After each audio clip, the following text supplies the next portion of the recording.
Hello, hello, hello, and welcome in to Dr. Bae Bae On Call podcast.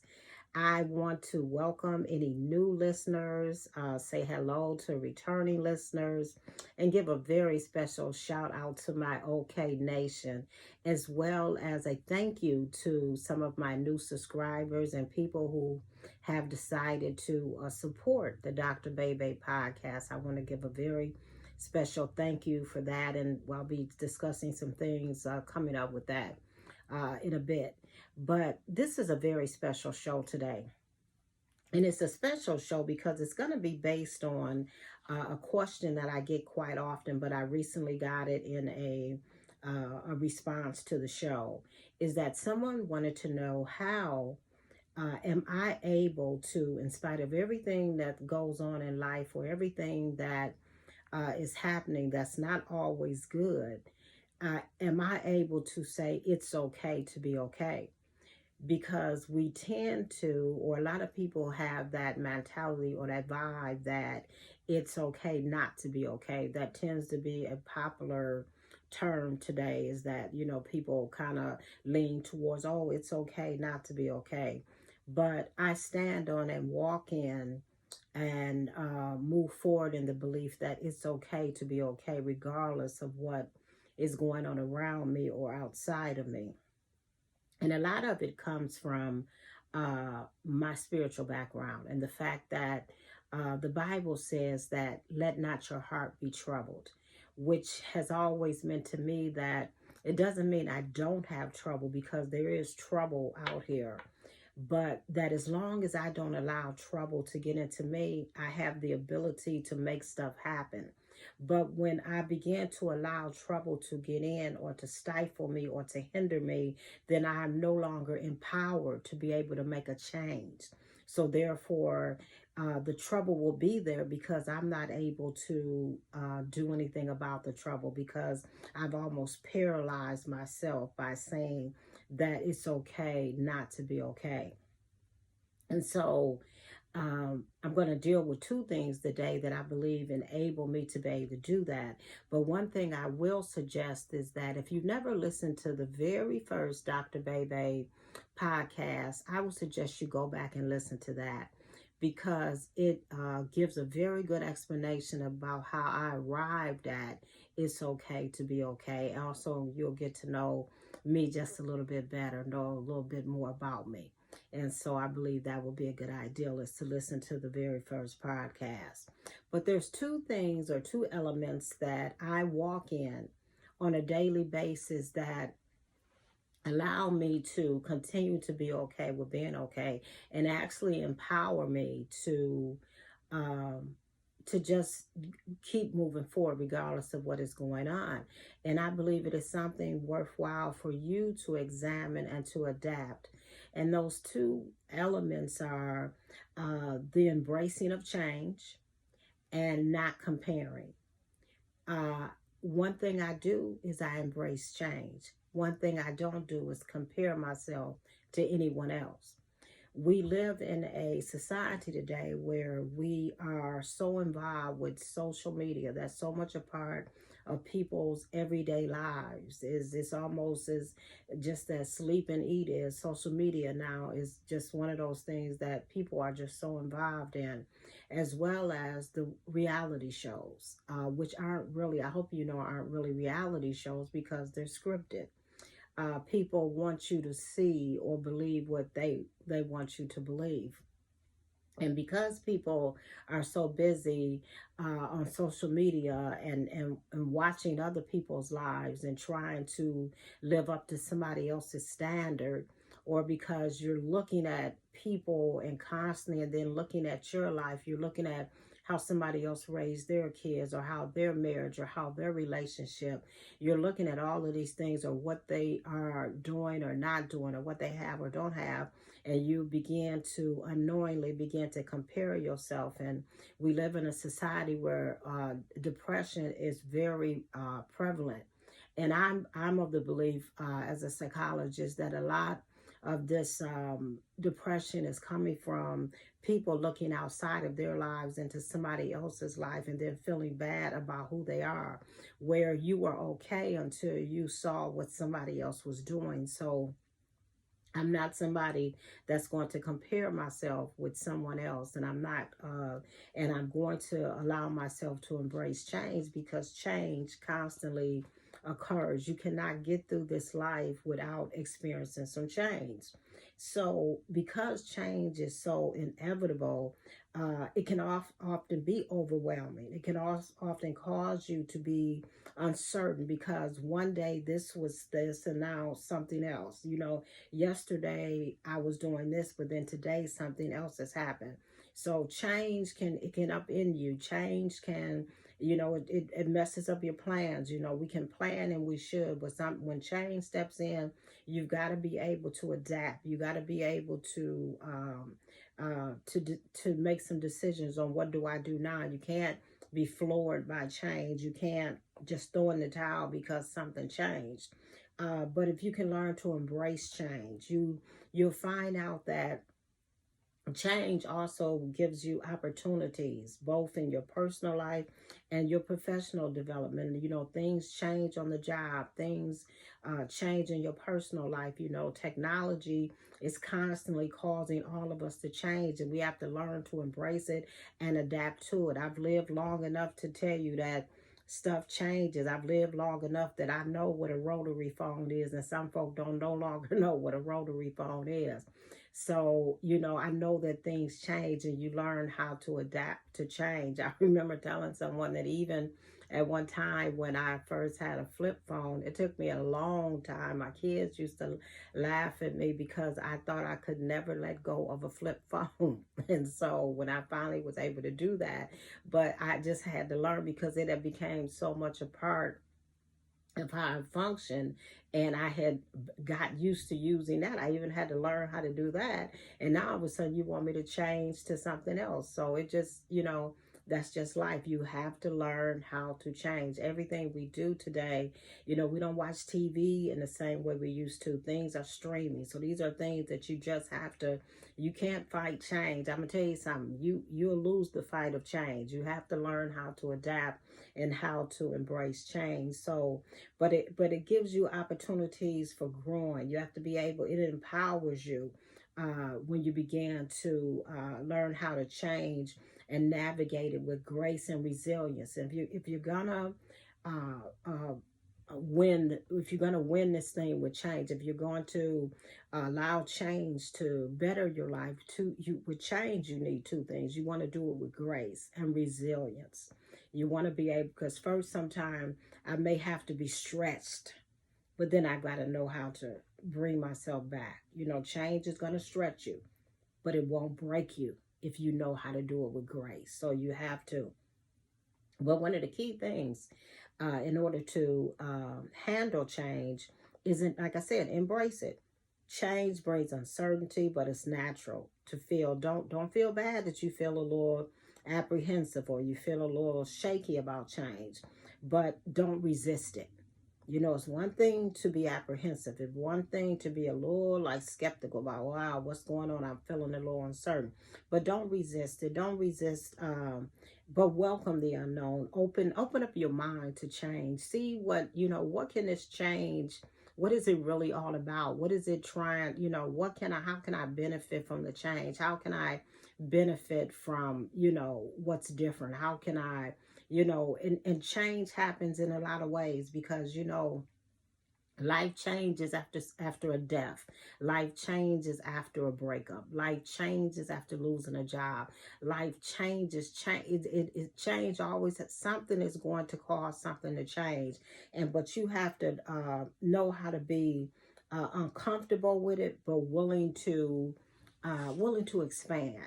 Because sometimes the annoying that the discomfort you feel is just simply a sign of me growing. When you grow, you get uncomfortable. Any type of growth is uncomfortable because it's not what it was before. So learn how to embrace the unknown. Learn how to just handle it. And that's how you can be okay with being okay.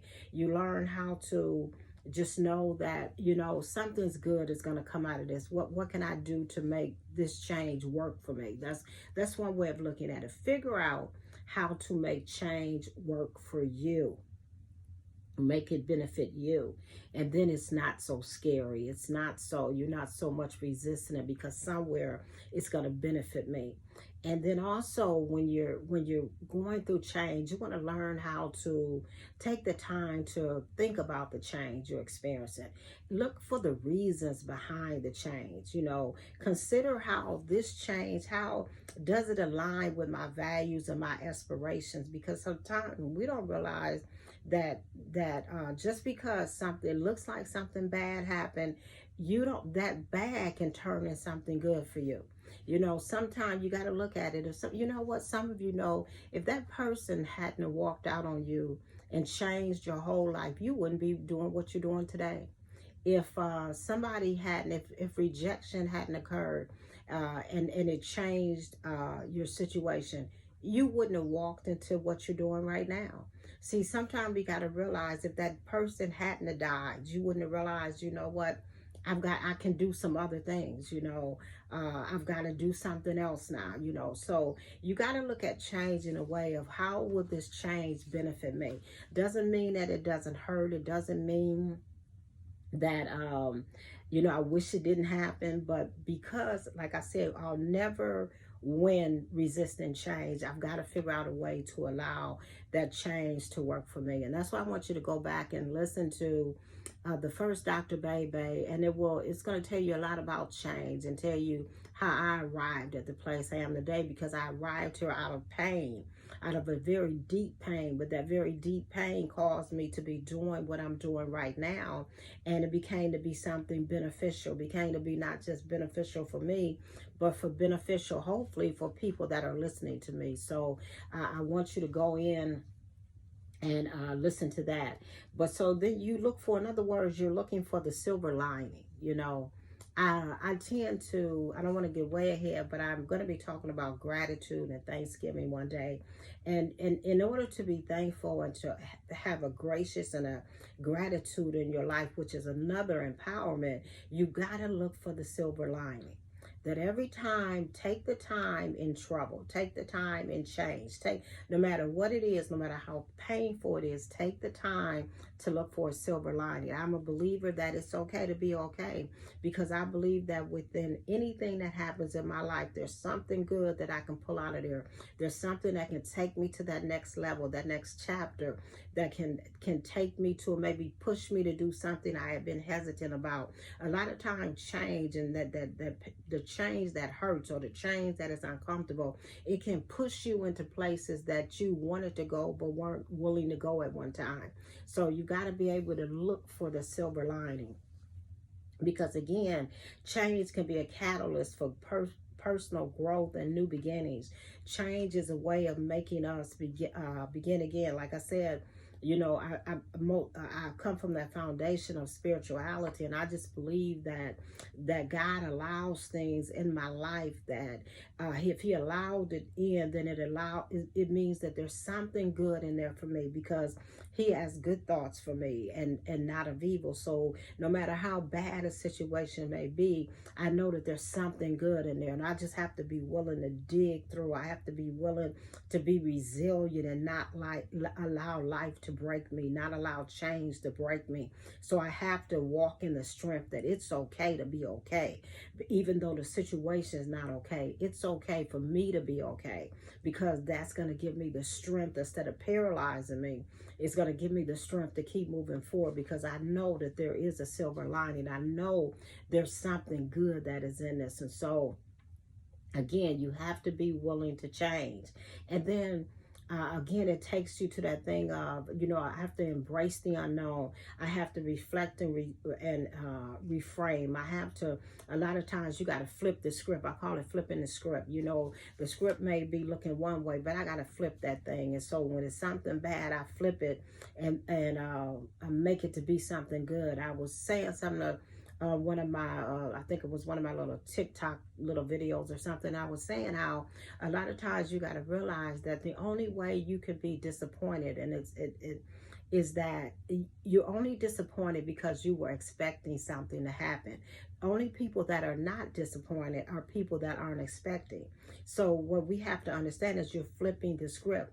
Just because it was disappointment, if something didn't happen for me, but if I flip that, I can get a silver lining and I can pull out thankfulness that, you know what, but at least I'm still expecting. At least I'm feeling disappointment because I was believing and expecting something, or I was trying to reach a goal. So it may be a delay that I'm disappointed, but I'm not going to be denied because I believe that it's okay to be okay. And as long as I keep going, I don't let the disappointment stop me. Then I got that silver lining. I'm still encouraged. I'm still empowered that it may not have happened today, but I'm still believing that it can. And so you want to look at things in that way. You also want to be able to, again, have that resilience. Change, it has setbacks, it has challenges, but you got to have a mindset of growth. And resilience is part of that mindset. You got to view obstacles as opportunities. You know, it's almost changing the conversation that you have in your head, you know, with yourself.